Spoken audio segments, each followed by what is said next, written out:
Saludos y bienvenidos a esta 20ª clase del curso de Inmunología General.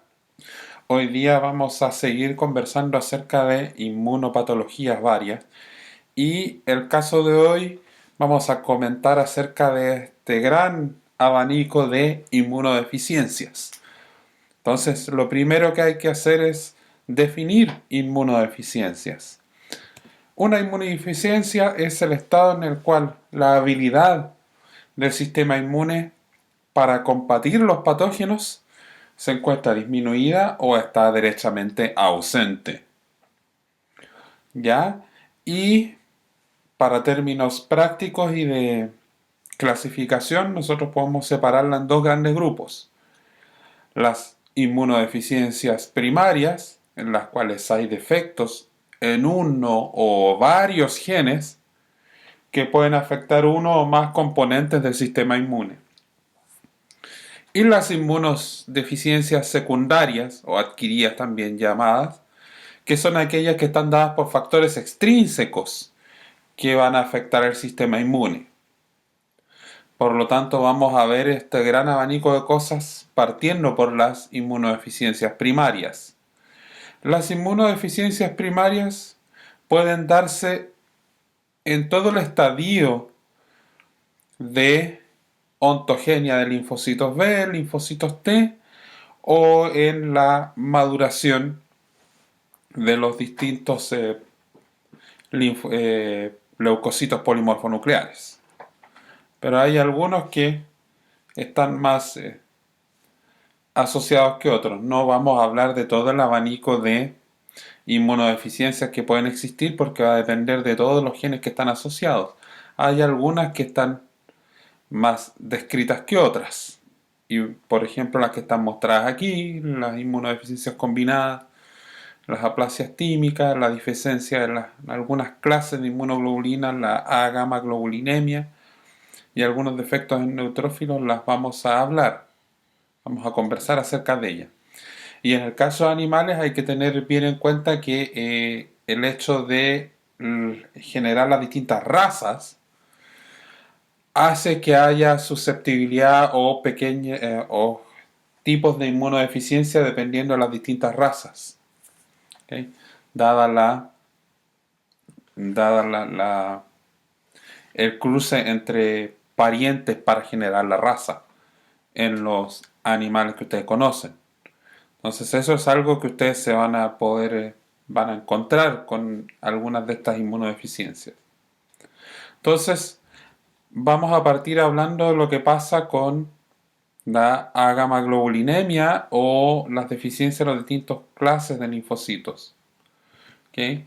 Lo que está mostrado arriba es una deficiencia de las distintas clases de linfocitos, la deficiencia de clases de las inmunoglobulinas, que ocurre cuando falta algunos de los subtipos de inmunoglobulina G, por ejemplo. ¿Sí? Si falta la G1 y la G3, hay una susceptibilidad incrementada a infecciones bacterianas. Si falta la IG2, IgG2, una susceptibilidad incrementada a infecciones de todo tipo. ¿Okay? Si falta la IgG4, existe la probabilidad de que haya una deficiencia en la activación del complemento. Y lo que está mostrado abajo es lo que se conoce en esta electroforesis como la A-gamma globulinemia, porque cuando se hace electroforesis de proteínas del suero, la fracción gamma es la fracción que tienen las inmunoglobulinas. Y la A-gamma globulinemia es la ausencia total de inmunoglobulinas. Y eso es porque hay una deficiencia en la maduración de los linfocitos B. Como ustedes se podrán dar cuenta, eso es terrible. Existe otro tipo de inmunodeficiencia, por ejemplo el síndrome de hiper-IgM, en la cual la deficiencia está dada en el switch de clase. Por lo tanto, las células plasmáticas productoras de anticuerpos solo pueden producir inmunoglobulina M. no pueden producir inmunoglobulina G, inmunoglobulina A ni inmunoglobulina E. ¿Eso qué significa finalmente? Recuerden ustedes que la inmunoglobulina M solo es intravascular.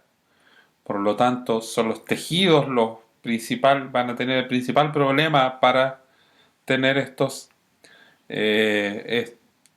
poder atacar a los patógenos que estén en los tejidos y que no estén en sangre. ¿Ya? Otra inmunodeficiencia que en realidad engloba grandes tipos de inmunodeficiencias son las llamadas inmunodeficiencias variables comunes o inmunodeficiencia variable común. ¿Por qué se llama así? Porque va a depender qué gen esté asociado a esa inmunodeficiencia, cómo se va a mostrar esa inmunodeficiencia. Por lo tanto, en general ninguna de estas es de antes. ¿Okay? En general, todas estas están asociadas a la diferenciación de los linfocitos B en células plasmáticas o los linfocitos T en los distintos subtipos de linfocitos T helper y linfocitos T citotóxicos. Y son genes específicos que causan una susceptibilidad a infecciones por bacterias gram positivas o una susceptibilidad o algunas infecciones por virus, porque es variable y son distintos genes los que generan esta inmunodeficiencia. La peor es la que se conoce como la inmunodeficiencia combinada severa, en las cuales lo que se afecta es la recombinación VDJ en timocitos y en los linfocitos pro-B. Por lo tanto, ninguno de ellos es capaz de generar ninguno de los receptores, ni el receptor de los linfocitos B ni el receptor de los linfocitos T. Y eso finalmente genera que no haya ninguna respuesta inmune de ningún tipo, solamente la dada por los leucocitos polimorfonucleares, que como ya sabemos es muy poco. ¿Sí? Y ustedes han conocido el caso de los humanos, los que se conoce como los niños burbuja. Esos niños tenían una forma de inmunodeficiencia combinada severa. Y ahí está mostrado en esta imagen donde dice en A que una de las formas de inmunodeficiencia combinada severa es mutaciones en los genes RAG que forman la recombinasa VDJ, por lo tanto no pueden generar recombinación VDJ. ¿Sí? Otras inmunodeficiencias están asociadas a, por ejemplo, el síndrome de Wiskott-Aldrich. Es un síndrome que hace que los filamentos de actina en el citoesqueleto no se formen bien o no puedan generarse, y eso afecta varias cosas. Afecta el movimiento de las células del sistema inmune. Recuerden que son móviles y el movimiento está muy asociado a cómo se reorganiza el citoesqueleto. Y por lo tanto va a generar una disfunción de todas las células del sistema inmune. No es que desaparezca su función, pero su función es disminuida. Es muy difícil que genere extravasación. Todo el movimiento de los linfocitos y de los leucocitos se ve afectado, porque está afectado los filamentos de actina en el citoesqueleto. Otro tipo de inmunodeficiencia primaria es lo que se conoce como la deficiencia de adhesión leucocitaria, que en varios animales está descrita la deficiencia en una proteína tipo integrina, que es la CD18, lo cual hace que todas las células del sistema inmune que están en sangre sea mucho más difícil para ellas adherirse al endotelio y luego hacer extravasación hacia los tejidos. Esa es una mutación. La otra es que se muten las selectinas y por lo tanto que manosa se cambie por fucosa y por lo tanto tampoco puede reconocer a las células, a los receptores del endotelio, y no puede haber adhesión ni puede haber extravasación hacia el tejido con el patógeno. Y por lo tanto, estas células se quedan por siempre circulando, no pueden salir. ¿Sí? Otra deficiencia puede estar dada por la deficiencia en enzimas específicas que están en los gránulos, asociados a todos estos granulocitos que liberan compuestos. Y, por ejemplo, la deficiencia en la mieloperoxidasa no permite que se genere el hipoclorito, y eso hace que disminuya la actividad bactericida porque hay deficiencia en una de estas enzimas. Otro síndrome es la deficiencia del inhibidor de C1. Si hay deficiencia en el inhibidor de C1, lo que va a ocurrir es una activación espontánea de las vías del complemento, lo cual genera un edema en varios lugares, porque aumenta la permeabilidad local, porque se activa el complemento y eso libera todas estas moléculas vasoactivas que tiene el complemento, ¿sí? C5A, C3A principalmente. ¿Okay? Y eso va a llevar a inflamaciones y edema que no tienen ninguna razón de ser porque no hay ningún patógeno en ese lugar. Luego de las inmunodeficiencias primarias, que son todas genéticas y va a depender, como les decía, esto yo solo les di algunos ejemplos, están las inmunodeficiencias secundarias, en las cuales hay factores extrínsecos asociados a estas inmunodeficiencias. Por ejemplo, las que están asociadas a la radiación ionizante, los rayos X, los rayos gamma. ¿Sí?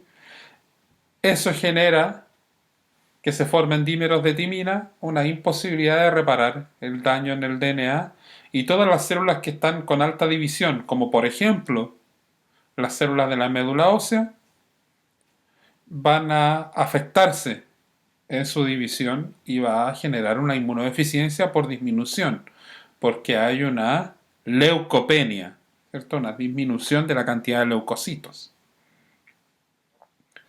Y uno puede querer generar eso si es que quiere hacer quiere hacer un trasplante de médula, tiene que matar la médula ósea anterior, y esta es una de las formas. El radiodiagnóstico, alguno de ustedes puede dedicarse a hacer rayos X para sus pacientes, y eso significa que ustedes deben protegerse muy bien para no entrar en una inmunodeficiencia secundaria. Y por eso ahí dice en inglés, precaución durante el radiodiagnóstico. ¿Sí? Pero esta no es la única inmunodeficiencia secundaria o adquirida que existe. Nosotros podemos generar una inmunodeficiencia secundaria específica, y hay fármacos que inducen eso, algunos que son antitumorales, ¿sí? Que son aquellos que son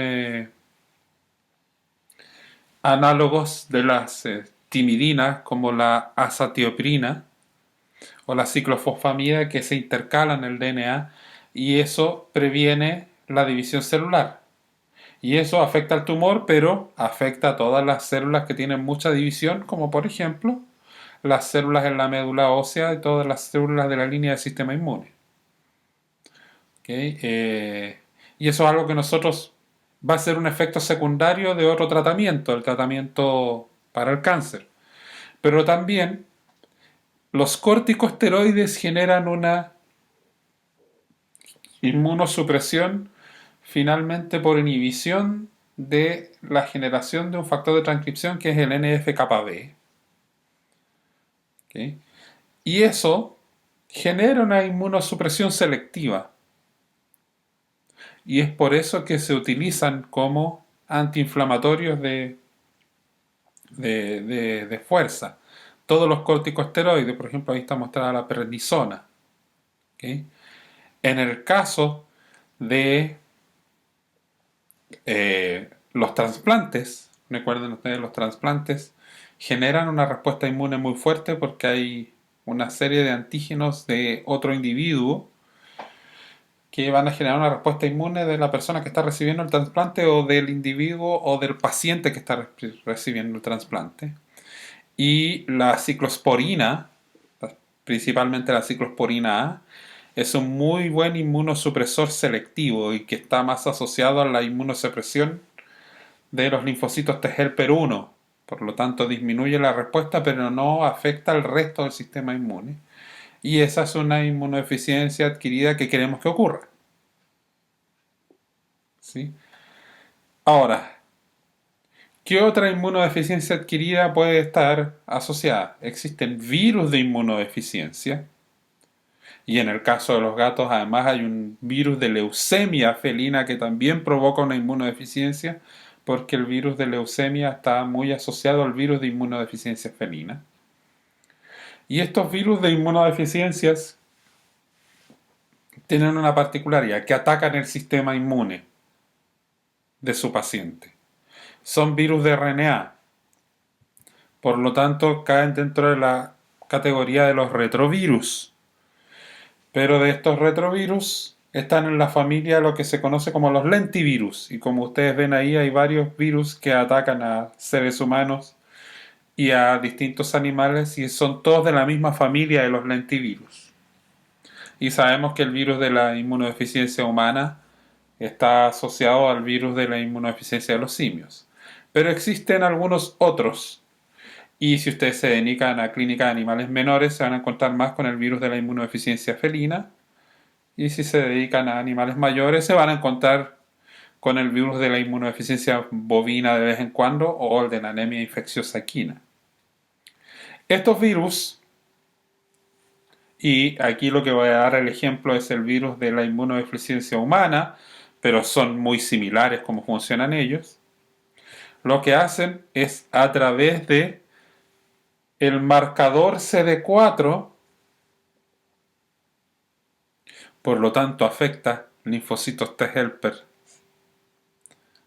¿okay? Porque se une a través del marcador CD4 y un receptor de quimoquina, que puede ser el CXCR4 o el CCR5, va a unirse y va a infectar a estas células y van a ser las primeras en infectarse, pero no son las únicas.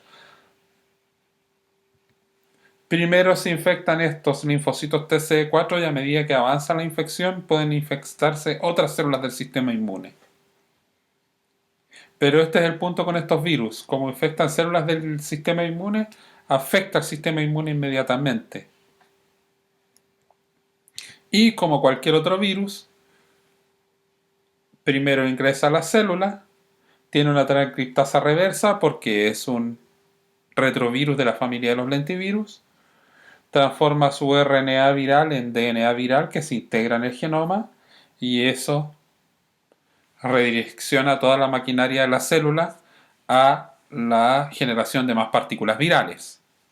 El problema está en que, como son células del sistema inmune, es el sistema inmune el que se afecta. Y aquí vemos un curso de la infección por HIV, una historia natural, si no hubiera ningún tratamiento. Y vemos cómo lo primero que se afecta son los linfocitos T helper, cae dentro de los primeros meses, pero después se recupera y trata de mantenerlo a raya, pero llega un momento a medida que pasan los años en que cae la cantidad de linfocitos T helper y se desarrolla el síndrome. En general en seres humanos esto está bastante estudiado, pero el problema con animales es que los llevan cuando están muy enfermos y ya no hay mucho que hacer. ¿Qué otra cosa puede afectar el sistema inmune? Se sabe que el ejercicio moderado puede hacer que el sistema inmune se aumente. Esto aquí lo que está mostrado es la velocidad en la cinta de correr en metros por segundo de un caballo, ¿ya? Distintos tipos de caballo. Y cómo mejora la respuesta a un virus de la influenza, perdón, con respecto al control. Y ustedes ven cómo con ejercicio moderado hasta 2 metros por segundo de velocidad, la respuesta del sistema inmune es mucho mejor, pero luego si uno va aumentando la intensidad del ejercicio, la respuesta al virus de la influenza disminuye. Y eso está casi concomitante con el cambio en la concentración del cortisol plasmático, que es una de las hormonas de estrés. Entonces, en realidad, el estrés afecta y provoca una inmunodepresión, y es una inmunodepresión adquirida. ¿Qué otra cosa afecta al sistema inmune? Algo que todos nosotros vamos a vivir y sus pacientes también. La edad. A medida que avanza la edad, hay una inmunodepresión muy fuerte. ¿Okay? Mientras más viejo sea su paciente, más inmunodeprimido va a estar. Y eso es algo que hay que tener en consideración cuando ustedes piensen en diagnóstico y tratamiento. ¿Okay? Hasta hoy día, hasta aquí nomás, esta clase de inmunodeficiencias. Piensen que en realidad es un abanico muy grande y ustedes van a ver mucho más luego cuando vean fisiopatología. Nos escuchamos en la próxima clase.